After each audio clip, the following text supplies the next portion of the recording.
السلام عليكم ورحمة الله وبركاته أعزائي المشاهدين، أهلا وسهلا بكم في حلقة جديدة من برنامجكم Give Me 5.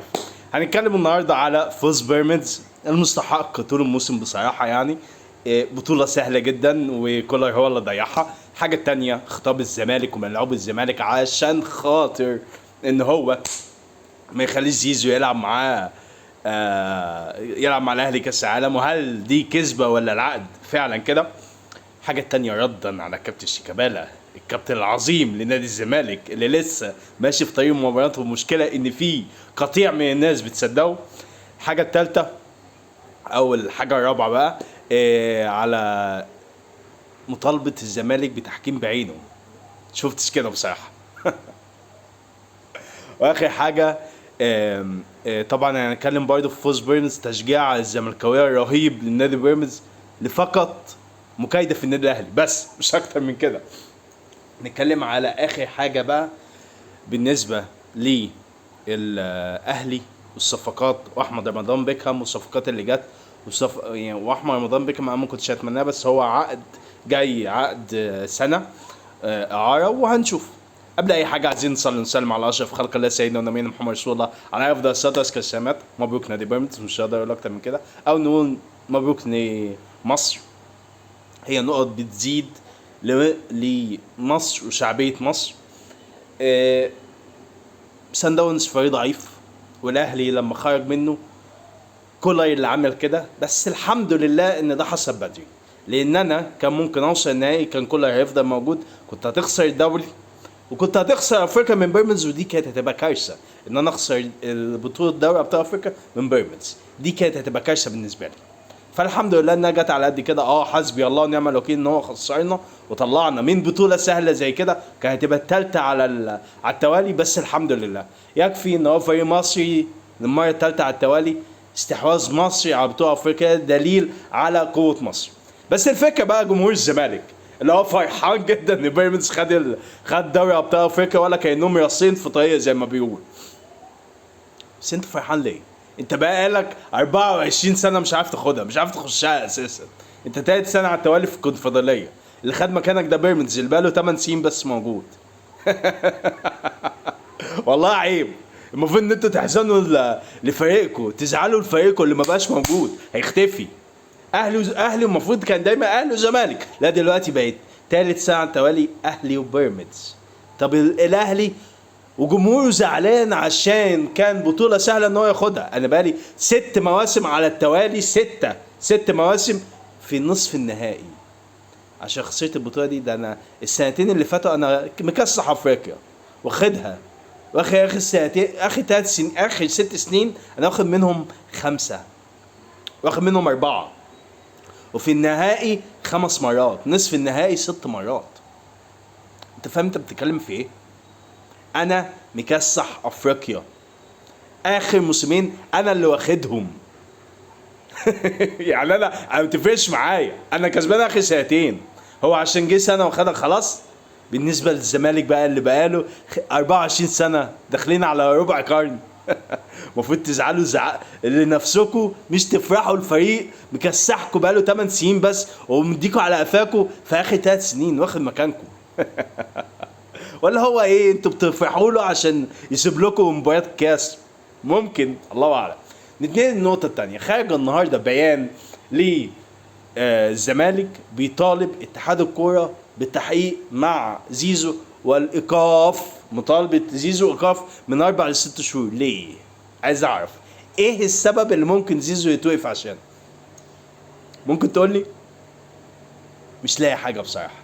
الراجل جه وقال لك كنت محتاج الامن والامان، ولما توفر انا جيت ودخل، وانت مجرد اتكلم جمله من تكملش 100 حرف عملت عليه 200,000 جنيه غرامات بتاعتي ايه؟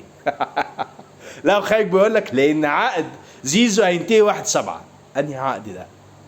مكتوب في العقد ان انت هتخلص اخر موسم 24/25، مش اخر 30/6 او 1/7. هتبان الفترة اللي جاية اذا كان الاحتفال بصفقة زيزو يوم 5/6 مساء وتكون دي عيدية الاهلي للاهلاوية ولا لا، ويكون زيزو مع الاهلي من يوم 6/6 ولا لا، هتبان الفتره اللي جايه. خش بقى على كابتن شيكابالا لما خرج في بودكاست مع كابتن ميدو اللي بيقول لك مؤامره، لسه انت ماشي في نظام المؤامره؟ مؤامره ايه يا كابتن؟ مؤامره ايه بجد والله العظيم؟ يعني انا محتاج افهم بس ردا عليك، مؤامره ايه؟ انت خرجت من استلام بوش جنوب افريقي اللي محدش سمع عن الفريق ده اساسا في الخريطه خالص، اول ما نسمع عنه خرجك. رقم 2، انت اثنين وخميس عندك قضيه في افريقيا، في اقصد في الفيفا، وايقاف قيد لمده 3 فترات اضافيه، وكل شويه ايقاف قيد ايقاف قيد ايقاف قيد ايقاف قيد. الفلوس اللي انت دفعتها جات لك منين يا كابتن شيكابالا؟ ولا هو حلو الاهلي بس؟ فلوس الاهلي منين؟ على الاقل الاهلي بيخش افريقيا وبيكتسح افريقيا واخدها 4 مرات، المره الواحده ب 4 مليون دولار، يعني 16 مليون دولار. ما تقدرش تسالني. وبشارك في انتر كونتيننتال وبشارك في كاس عالم اللي هتخش لي، بس انا مشارك بس ب 10 مليون، يعني انا داخل واخد 10 مليون دولار عشان تسالني فلوس الاهلي منين؟ فلوسك انت منين؟ ده السؤال، ده المفروض انت تسأل. انهي بطولات بتجيب لك فيها فلوس؟ اعدلك التحكيم بيقف معاك قد ايه؟ اخرهم ماتش فاركو، انا مش شاغلني ماتش فاركو، بس ضرب جزاء وطرد على حسام عبد المجيد باين علني، والحكم الفار طلبه وانت الحكم قال لك العب. بس احنا مش هنقف على الحاجات دي عشان مش هتأثر في الدوري، بس انت بتتجامل. مستعد يا كابتن شيكا من الموسم اللي جاي بأمر الله همسك لك ورقه وقلم في التحكيم؟ اللي بيتقول لي اصل عايزين فريق بس يكسب، لائحة ايه اللي انت بتتكلم فيها يا كابتن شيكا اللي هي محطوطة اساسا من الزملكاوي طه عزت الزملكاوي اللي حاطط لك اللائحة دي عشان خاطر الزمالك هو اللي كان بينسحب، فقال لك الانسحاب يعني ان انت تروح الملعب وتخرج منه، مش ما تروحش اساسا.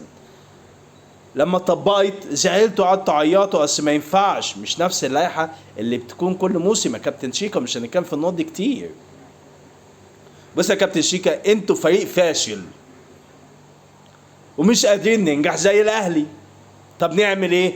ننزل او نحاول نفشل الناجح، وده عمر ما يحصل يا كابتن شيكا، عمرك ما تفشل الناجح، وهتفضل لما تكون باصص لفريقك فريق غيرك، كل لما تبص النادي الاهلي كل ما فريقك هينزل. خليك مع فريقك صدقني هتنجح، خليك بس ازاي انجح مع فريق والله هتنجح وتلحق المركز الثاني اللي خدوا منك بيراميدز. مش عامل زي الناس الهبله اللي بتقول لك اصل بيراميدز خد مكان الاهلي. مكان الاهلي في ايه؟ عايز افهم بس مكان الاهلي في ايه؟ ولا انتوا اي كلام وخلاص؟ نقطه رابعه، التحكيم. الزمالك عينك رافض امين عمر ومحمد الصباحي ومين تاني رفض بنا و كان حد رابع، بس المشكله ان كل دول بيخدموا الزمالك، ولا هو اذى الزمالك فيها؟ انا مش عارف. نفسي اعرف غلطات تحكيميه او فجه يطلب الزمالك فيها الكلام ده. طب ما تطلب الزمالك تحكيم اجنبي، ولا هو التحكيم الاجنبي كخه، التحكيم المصري عليه سكر بس حكام معينين. ده فضيحه، ده مفيش فريق في كعالم طلب تحكيم بعينه.